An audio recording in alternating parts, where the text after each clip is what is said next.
Hello दोस्तों, आपका अपने the magical history YouTube channel पर स्वागत है।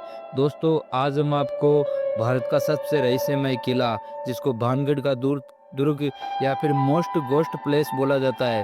दोस्तों, भारत का सबसे भूतिया किला, जिसके बारे में कुछ ऐतिहासिक तथ्य, कुछ ऐसे घटना आपको बताना चाहेंगे जिस कारण ये किला आज भूतों के किले के नाम से जाना जाता है। तो दोस्तों, वीडियो आपको अच्छा लगे तो वीडियो को लाइक करें, कमेंट करें, शेयर करें और चैनल को जो है सब्सक्राइब जरूर करें। दोस्तों, भानगढ़ का किला है जो भारत का इकलौता एक ऐसा किला है जो आज तक भी जिसका रहस्य कोई नहीं जान पाया।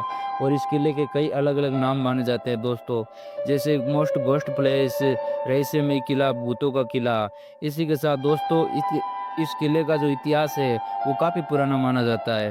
दोस्तों, भानगढ़ किले का निर्माण एक राजा हुआ करते थे जिनका नाम था माधो सिंह। उन्होंने 17वीं शताब्दी में करवाया था, जो पूरी तरह 17वीं शताब्दी में बनकर है जो तैयार हुआ था। दोस्तों, ये जो भानगढ़ का दुर्ग है वर्तमान स्थिति में अलवर जिला है जो राजस्थान में पड़ता है। ये वहाँ पर उपस्थित है और इस किले की पूरी जो कहानी है एक श्राप पर आधारित है। दोस्तों दोस्तों पुरानी मान्यताओं के अनुसार एक राजा थे जिनका नाम माधो सिंह था। उन्होंने किला बनवाने के लिए संत बलुनाथ नामक एक संत हुआ करते थे पहले। तो उन्होंने उस किले को बनवाने से पहले उन संत से इजाज़त ली थी कि इस जगह पर किले को बनवाए या फिर नहीं बनवाए।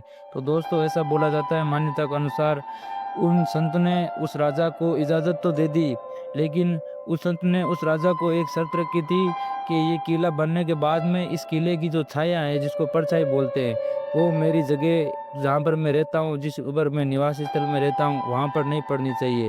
दोस्तों, लेकिन गलती से जो किला बनकर तैयार हो गया और उसकी जो छाया थी वो उस स्थल पर पड़ गई जहाँ पर संत रहते थे। दोस्तों, जिसके कारण संत ने उसको श्राप दे दिया राजा को, और वो किला है जो पूरा का पूरा खंडर के रूप में परिवर्तित हो गया। जिसके कारण दोस्तों, आज भी वह किला है उस खंडर के रूप में ही माना जाता है। और आज भी उस किले के अंदर जो पहले के राजा थे, महाराजा थे, रानियाँ थी, आज भी उनकी जो आत्माएं हैं वो इधर उधर भटकती रहती है। दोस्तों, एक मान्यता ये भी मानी जाती है कि पहले एक भानगढ़ किले की राजकुमारी थी जिसका नाम था रत्नावती। उस रत्नावती पर एक तांत्रिक की नज़र पड़ गई थी, जिस कारण तांत्रिक को प्रेम हो गया था रत्नावती रानी से। वो तांत्रिक ने राजकुमारी को हासिल करने के लिए एक साजिश रची थी, और इस साजिश का जो पता है वो राजकुमारी रत्नावती को चल गया। जिस उसके बाद में तांत्रिक ने उस राजकुमारी को साजिश के अकॉर्डिंग उठाना चाहा, उससे पहले ही राजकुमारी ने उसकी साजिश को जानकर उस तांत्रिक को जो है मौत की घाट उतरवा दिया। जिस कारण तांत्रिक ने मरने से पहले उस रानी को और वहाँ के जो लोग थे उन सबको श्राप दे दिया।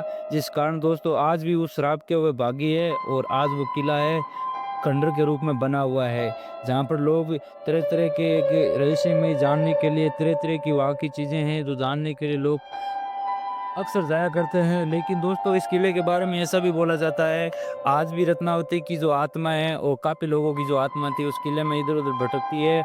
और दोस्तों, इस किले में शाम होने के बाद में चीखने-चिल्लाने की आवाज़ें आती है, बहुत डरावनी आवाज़ें होती है, जिस कारण भारत सरकार ने यहाँ पर जाने के लिए साफ-साफ मना कर रखा है। यदि कोई भी व्यक्ति अपनी इच्छा के अकॉर्डिंग इस किले के अंदर प्रवेश करता है, तो भारत सरकार या फिर राजस्थान सरकार इस चीज़ का ज़िम्मेदारी नहीं लेती है उस व्यक्ति के साथ में क्या हो, क्या नहीं हो। दोस्तों, हालाँकि ऐसा है, फिर कुछ लोग गए भी थे और उनका रहस्य जानने के लिए, लेकिन कुछ लोग गए तो ज़िंदा थे, लेकिन वो जब सुबह निकले, शाम को घुसने के बाद में तो वो मरकर ही निकले। क्योंकि दोस्तों, ऐसा बोला जाता है दिन में तो और कुछ नहीं, दिन में तो कोई भी घूम के आ सकता है, बाहर से, अंदर से, दिन में कुछ नहीं होता है। लेकिन रात के समय में यदि कोई व्यक्ति शाम होने के बाद में वहाँ पर जाता है, तो वो मुर्दा ही वापस लौटता है। इसका इतिहास, इसकी रचना, इसका रहस्य जानने के लिए लोगों ने काफ़ी प्रयास किए, काफ़ी कैमरे वगैरह, कम कैमरे होते हैं, वो भी लगा के चेक किए। लेकिन कैमरे रात को लगाते हैं तब तो चलते हैं, लेकिन मॉर्निंग में वो कैमरे भी ऑटोमेटिक बंद हो जाते हैं, जिसका रहस्य आज तो कोई पता नहीं लगा पाया। अंत में वैज्ञानिकों ने भी इसका रिसर्च किया, इसके अंदर क्या चलता है, क्या नहीं चलता है, उसका पता लगाने का कोशिश किया। लेकिन दोस्तों, वैज्ञानिक भी इस चीज़ में विफल हो गए, जिस कारण आज इस किले को भारत का सबसे रहस्यमय किला होता है।